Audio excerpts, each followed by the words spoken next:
Elvis León Silva, acusado de 3 homicidios en La Pintana, conocido como el perro Elvis. Falleció luego de agravarse su estado de salud tras ser apuñalado en septiembre en la cárcel mientras cumplía prisión preventiva. Con este deceso ya son 43 las muertes violentas, asesinatos registrados en recintos penitenciarios en lo que va de este año, y es la cifra más alta desde 2021, aunque con mayor hacinamiento y, por cierto, penetración del crimen organizado en las cárceles. Revisemos la información, estamos ya con Carlos Godoy. Hola Carlos, buenos días. ¿Qué tal? Muy buenos días, Catherine Tomás. El perro Elvis Michael León Silva, de él estamos hablando. Él era un presunto sicario de la banda narcotraficante Los Cachorros, que operaba en el sector sur de la capital, específicamente en la comuna de La Pintana, escenario de una serie de homicidios, recordarán ustedes, durante el mes de agosto. El perro Elvis era su apodo, se encontraba en prisión preventiva por 3 delitos de homicidio, 2 en calidad de frustrado, además de ilícitos como porte ilegal de arma de fuego y munición, así también como de tráfico de drogas, que era la especialidad de esta banda denominada Los Cachorros. El hombre murió la tarde del día de ayer, de este jueves, al interior del área de salud de la cárcel Santiago 1, mismo recinto carcelario donde se encontraba cumpliendo esta cautelar de prisión preventiva y donde fue apuñalado también el 9 de septiembre pasado. Fue enviado en aquella ocasión hasta la posta central. Luego fue dado de alta de aquel recinto médico y regresó a la cárcel para continuar con la cautelar fijada por el 15º Juzgado de Garantía de Santiago. Sin embargo, murió debido a complicaciones de salud a raíz de sus lesiones tras este ataque al interior de la cárcel Santiago 1. Un caso que da cuenta de la crisis carcelaria que se vive en el país, con la mayor cifra de muertes violentas en 3 años. 43 personas han muerto siendo custodiadas por Gendarmería.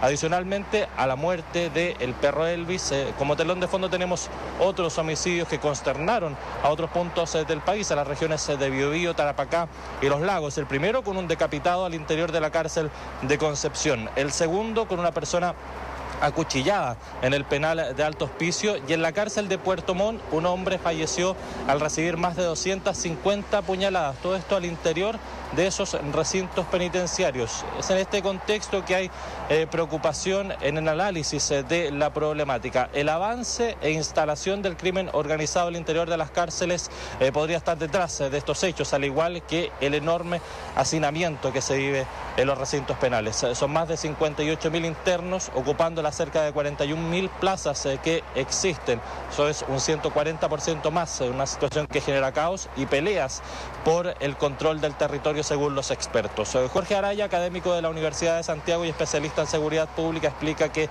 si creíamos que las luchas territoriales solo ocurrían en las calles, estábamos muy equivocados, ya que el crimen organizado busca generar el control al interior de los recintos penales, lo que deriva en ajustes de cuentas. Escuchemos sus palabras. Efectivamente están ligados al crimen organizado y son parte de una lucha territorial mayor. Por lo tanto, llegan a la cárcel ya con asuntos pendientes, con luchas que han tenido con otras bandas. Entonces tratan de mantener en la cárcel el control sobre determinadas situaciones, y cualquiera que se oponga a las condiciones que ellos colocan sufren las represalias, digamos. Bueno, todo esto lleva a preguntarse si ha perdido el control o no Gendarmería de las mismas cárceles. Claudio Martínez, es ex director de la institución, indicó que el contexto del crimen organizado que se vive en el exterior tardó, pero llegó a las cárceles y llegó para quedarse, por lo cual es importante clasificar a los reos, no solamente por el nivel de peligrosidad, sino que también conocer si corresponden a alguna banda criminal, todo esto para evitar roces en el interior de los penales. Cristian Alvear también es ex director de la institución y enfatizó en que existe una alta probabilidad de que esto continúe, por lo que coincide con Martínez en que debe existir un régimen diferenciado y de una vez por todas también dejar de permitir que los reos usen la cárcel como su segunda casa. La clave está en la clasificación. Hay que tener una visión también de lo que ocurre afuera, de modo de no dejar en los mismos lugares a presos que son líderes o soldados de bandas rivales. La probabilidad que esto siga ocurriendo siempre se mantiene al límite, sobre todo cuando hay sobrepoblación, cuando sumamos a eso el reconocimiento que en las cárceles hay delincuencia organizada con otras lógicas criminales. Es esperable que esto siga lamentablemente en una olla a presión, ¿no?, que en cualquier minuto puede reventar. Bueno, ahora, ¿cómo se logra todo esto si no hay espacio en las cárceles? Creando más plazas, pero ¿dónde? Esa es la interrogante que ha sido un problema también para el Ejecutivo desde las pretensiones de instalar un nuevo recinto penitenciario en las inmediaciones de la avenida Pedro Montt en la comuna de Santiago. Su alcalde, Mario Desbordes, descartó tajantemente el día de ayer espacio para ello. No habrá una nueva cárcel en Santiago, fueron sus palabras. Valoro que se construyan módulos y cárceles de alta seguridad, que se amplíen en las regiones donde se anunció por parte del exministro Cordero, hoy día subsecretario del Interior, pero creo que el único error, técnicamente hablando, es el hacer esta cárcel ahí en Santiago. ¿Eso es una negación por parte de su administración? Sí, por supuesto que sí, ya lo hemos señalado con argumentos técnicos, no es una cuestión de lo que quiera o no el alcalde o el candidato en su minuto, es una cuestión absolutamente técnica. Bueno, desde el Parlamento hay una lectura especialmente crítica a la labor del gobierno en materia carcelaria, sobre todo desde la oposición. El diputado UDI, Henry Leal, y también su par, la diputada de RN, Camila Flores, coincidieron en que ni Gendarmería ni el gobierno tienen el control de las cárceles, enfatizando la necesidad de crear recintos de alta peligrosidad para los reos, también que de alta peligrosidad se mantengan en cárceles de alta seguridad. Escuchemos sus palabras. Hay un aumento exponencial de los homicidios dentro de las cárceles. Esto refleja que las afirmaciones del ministro Gajardo no son verdad. El gobierno tiene que reconocer que no tiene el control absoluto de las cárceles. Desde ahí se sigue delinquiendo todos los días, se sigue asesinando. Y las instituciones, es Gendarmería de Chile que tiene a cargo la custodia penitenciaria, no tiene el control dentro de las cárceles. Muere un nuevo criminal de alta peligrosidad a manos de otro criminal.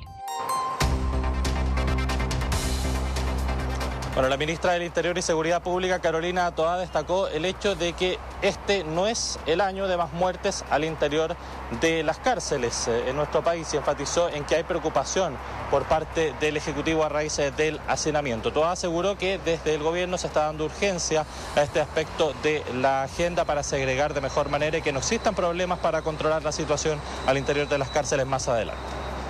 No es el año de más muerte, pero es un número que nos preocupa. Lo que hay que considerar es que este número se está dando en un contexto de mucho mayor hacinamiento, porque la población penal ha aumentado de manera muy significativa en los últimos años. Y esa es la razón también por qué le damos tanta urgencia a esta agenda, ¿no? Porque a mayor hacinamiento, más riesgos hay y, lo que es más importante, más dificultad de segregar, que debe ser una gran prioridad del sistema carcelario. Bueno, ahí escuchábamos las declaraciones por parte de la ministra Carolina Toá, población penal que sigue en aumento en nuestro país, pero seguimos con las mismas cárceles y también los mismos problemas de hace 10 años. La comparación que hace ella es con el año 2018, cuando menciona de que efectivamente este no es el año con más muertes en nuestro país al interior de las cárceles. Catherine Tomás.